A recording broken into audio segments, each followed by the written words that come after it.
Normal. Beleza. Mais gente entrando aqui, deixa eu esperar todo o povo voltar.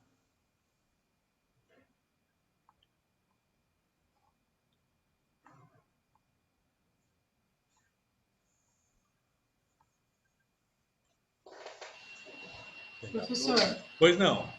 eu não sei se a minha pergunta é válida, mas o preparo, a altura, a dimensão, ele diferencia para uma metalocerâmica de uma cerâmica pura?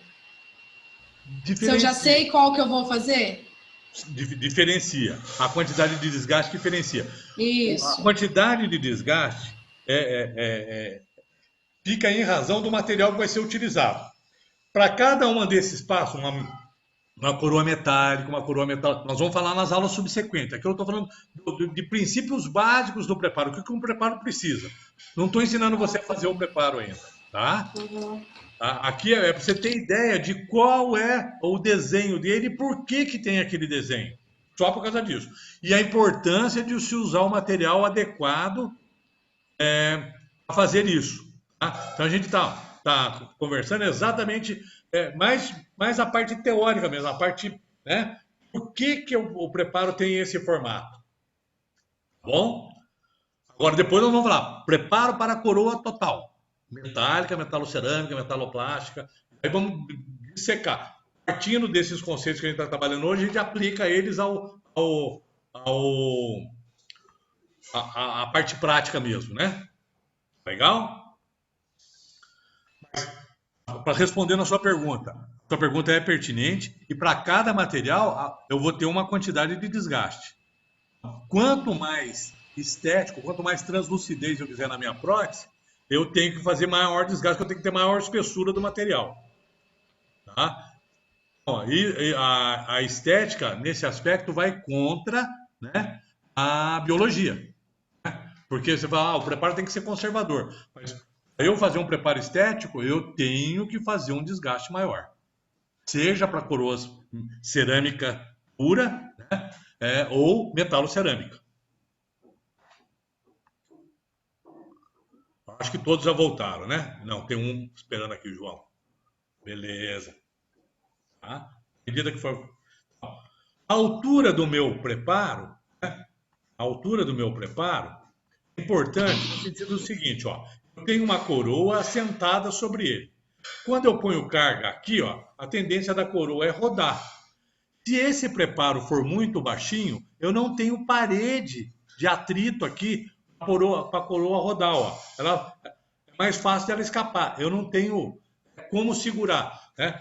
Pensa um copo dentro do outro. Né? Quanto maior, mais comprido for, mais difícil de eu separar, porque a própria parede segura.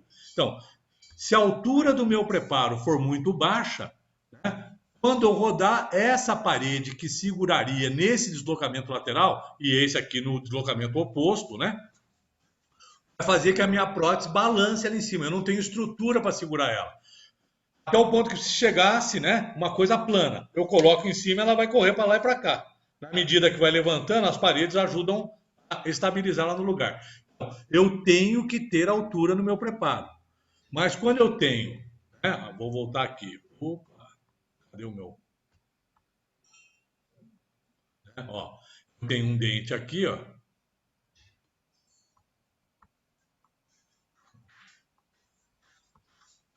Eu tenho um dente aqui.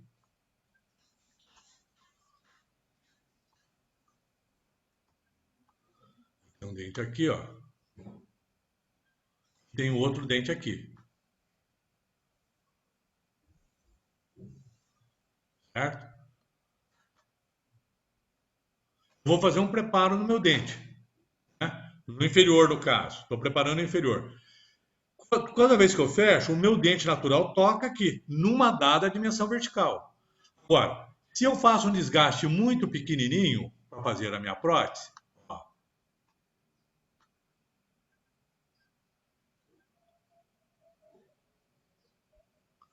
isso de dentro é o meu preparo. A minha coroa vai ficar muito fininha. Dependendo do material que eu utilizar, quando eu morder, esse material pode quebrar, ele não resiste, porque ele está muito, muito fininho. E se eu espessar esse material, vou fazer em amarelo agora. Se eu espessar esse material, ó, eu venho aqui, faço isso aqui, ganho tudo isso aqui, ó. Ah, agora não quebra mais, porque ele está mais grosso. Só que quando eu fecho a boca, ele bate primeiro. A dimensão vertical desse paciente vai estar alterada. Então, o que eu tenho que fazer? Eu tenho que calibrar o meu desgaste em função da espessura que eu necessito. Tá? Normalmente, a gente trabalha com a espessura de uma broca. A espessura de uma broca. A gente vai aprender na aula seguinte, né? Para ter um espaço suficiente. Um outro dado que vocês vão ver bastante, né? E um monte de colega fazendo, eu faço o desgaste. Depois de terminado o desgaste, eu pego uma lâmina de cera 7, corto um pedacinho e coloco sobre o preparo.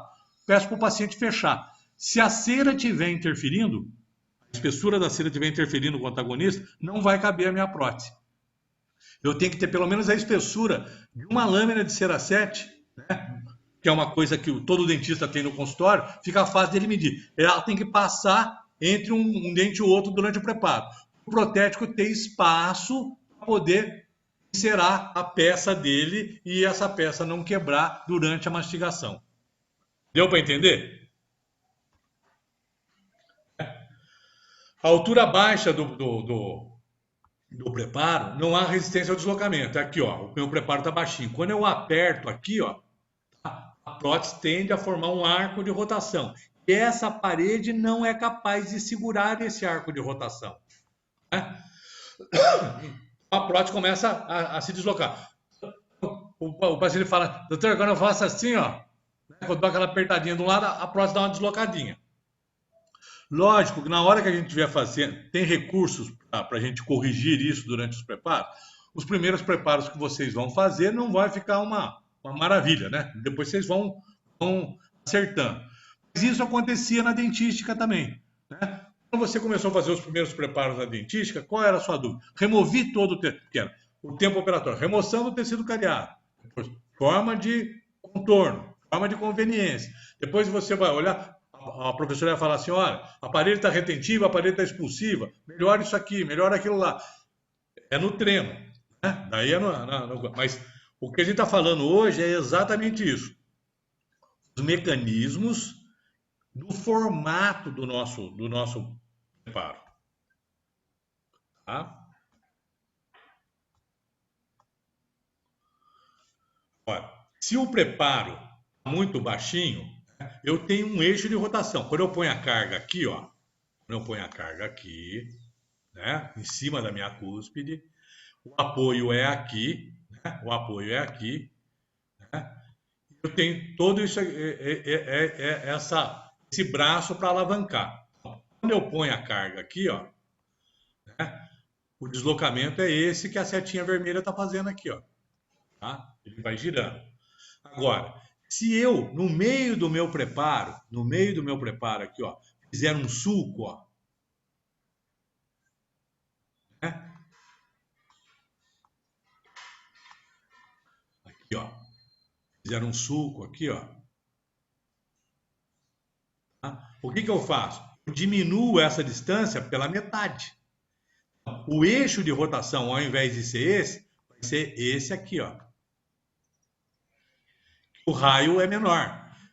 Esse sulco vai aumentar sobremaneira a retenção do meu aparelho, a estabilidade dele. Porque ao invés do arco ter essa parede que vai segurar o deslocamento, essa paredinha do sulco aqui é que vai segurar. Né? Ó, o ângulo aqui é menor, o raio é menor, né? O raio daqui a aqui é a metade do raio daqui lá. Tá? Durante as aulas de preparo para a coroa total, a gente vai voltar a conversar sobre isso. Isso é só para você ter ideia do que é. Né? Muitas vezes não podemos aumentar a altura do preparo. Ó, aqui eu tenho o dente antagonista. Ó. O dente antagonista está aqui. Ó. O dente antagonista está aqui. E o meu preparo está aqui. Ó.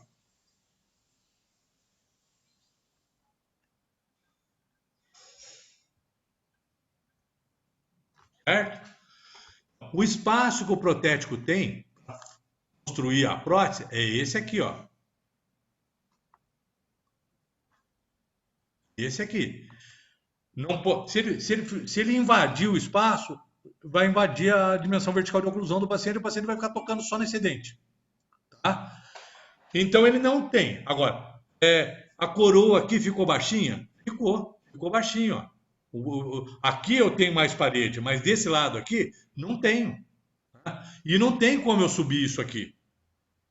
Então eu tenho que arrumar um dispositivo para melhorar a biomecânica disso. Vou fazer os sucos de orientação, né, e de retenção na minha prótese, diminuir o raio de deslocamento da peça sobre o preparo. Né? São recursos da técnica que, quando a gente for falar lá na técnica, o preparo ficou muito baixinho, faz um suco. Posso fazer mais de um suco? Posso fazer suco na vestibular, na mesial, na distal. Eu posso encher o meu preparo de suco. Vou aumentar a retenção dessa prótese. Agora, se eu tenho um espaço grande aqui, eu posso fazer o meu preparo lá. Às vezes eu tenho... Professor, nesse caso não poderia usar a resina? Usar resina para? Para aumentar o preparo, a altura do preparo? Não, se aumentar a altura do preparo, o que vai em cima dela não cabe na dimensão vertical do paciente. Tá, mas isso aí é por conta da oclusão. Mas, por exemplo, se a gente já tem uma quantidade Se de... você está sobrando, aí você pode fazer o núcleo. Tá? Ó, aí você vai pegar dente que não tem, tá? Ele já está lá na entrada da raiz, não tem mais nada de coroa. Você prepara um núcleo, uma retenção, e faz a porção coronária para bater. Aqui eu estou partindo do pressuposto que o dente está rígido. Tá? Ou restaurado. Tá, então, se o dente não está rígido, tem que fazer núcleo de qualquer jeito. Não. Não pode só usar resina. Depende da quantidade remanescente que ele tem. Se ele tiver bastante remanescente coronário, eu posso usar esse remanescente coronário com uma resina, faço um preenchimento, ou com uma amálgama, faço um preenchimento e preparo ele normalmente.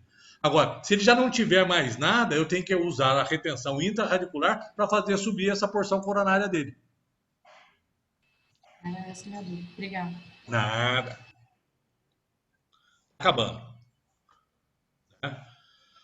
O retentor para prótese fixa requer maior retenção e estabilidade do que uma prótese unitária. Por quê? O retentor da prótese parcial fixa vai segurar o aparelho inteiro. A força que vai sobre o pôntico vai atuar nele de forma diferente. Quando eu tenho só a prótese unitária, é só o antagonista que está batendo ali. É uma coisa única. Na medida que a prótese fixa vai aumentando, eu tenho mais pônticos nela, né? O número de elementos vai aumentando, eu tenho que tomar um cuidado muito maior com o preparo. E outra, o preparo do retentor mesial e do retentor distal, eles devem estar paralelos entre si, senão a peça não veste. Né? Então, essa é a expulsividade do dente anterior. Vamos fazer um exercício aqui, ó. Eu tenho um pré-molar aqui,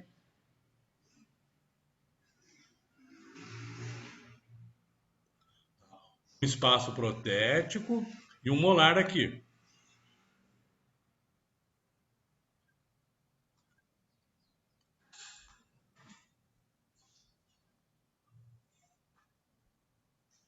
Certo? Beleza.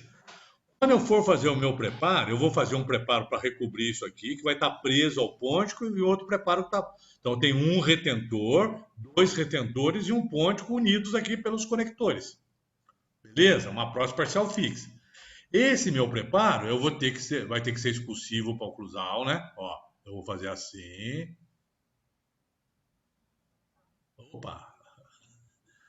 Assim, beleza. Então, esse que está embaixo é o preparo. Esse aqui é o preparo, né? Ó.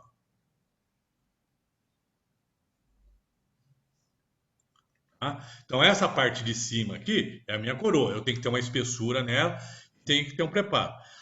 Essa parede aqui, ó. Volta aqui. Essa parede aqui, ó. Tem que estar convergindo com essa parede aqui. E essa parede aqui, ó.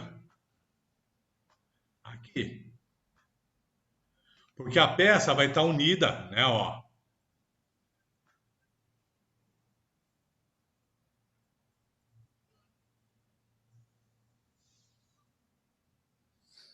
Professor, Oi. é isso que a gente chama de parede expulsiva? Isso. Tem que ter um grau de expulsividade. E essa parede distal e a parede mesial do outro tem que estar concordante nessa expulsividade. Volto a insistir, a importância de usar uma broca de qualidade. Habilidade você vai adquirir. Agora, se você pegar uma broca cilíndrica e for tentar fazer isso, meu, é inglório. O cara tem que ter uma mão muito boa e um olho de lince. Para conseguir, né, dentro da boca, conseguir essa expulsividade de 3 graus de cada lado para que a peça possa vestir. Tá? Bom, dos princípios básicos do preparo, o que a gente precisa, né, fixar com vocês, que foi o objetivo dessa aula? Bom, eu tenho que ter uma espessura de desgaste suficiente para dar rigidez para a minha peça e que não interfira com a dimensão vertical de oclusão do meu paciente. Para o material restaurador que a peça vai ser feita. Se for metal, eu preciso menos desgaste. Se for metal ou cerâmica, eu preciso de um desgaste maior. Tá? Bom, quanto que é esse desgaste? Tecnicamente, fala, ó, se você tiver a espessura de uma lâmina de cera 7, bom, né? Mas a gente fala, se você fazer uma coroa metálica, você precisa de 0,8 a 1 milímetro de desgaste no seu dente. Né? E se você for fazer uma metalocerâmica, você precisa de 0,8 para o metal, mais 1,2 a cerâmica, pelo menos. Então você tem que desgastar 2 milímetros, né? Em toda a extensão do dente, para caber o metal e a cerâmica, no caso da metalocerâmica. Agora, isso, né? Se o dente é jovem e tem uma polpa ampla, nesse desgaste eu posso expor a polpa do dente. O desgaste é muito agressivo. Então, tudo isso tem que ser avaliado num exame clínico prévio, para a gente fazer um planejamento de como vai ser executada essa prótese. Isso é assunto de outras aulas também. Tá? Então, vou voltar lá no comecinho.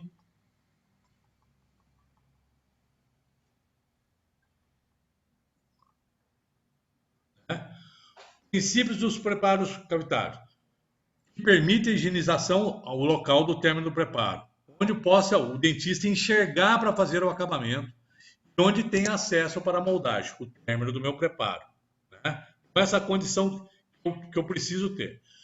Conservar a estrutura dentária. Tá? Olha, o que é conservar? Se eu preciso de 2, eu não vou desgastar 2,2, 2,3, vou desgastar só os 2. Agora, não que... Agora, vou conservar a estrutura dentária, eu preciso de 2, vou desgastar um só, não vai dar certo o meu trabalho. Se eu preciso daquilo, eu tenho que desgastar aquilo. Ser conservador é usar aquilo que eu preciso, né? Não mais do que eu preciso. Agora, eu não posso usar menos, o negócio não vai, é errado. Né? Eu tenho que ter os graus de convergência do meu preparo, que nós vamos repetir para cada um desses preparos, para dar retenção e estabilidade ao meu aparelho. Né?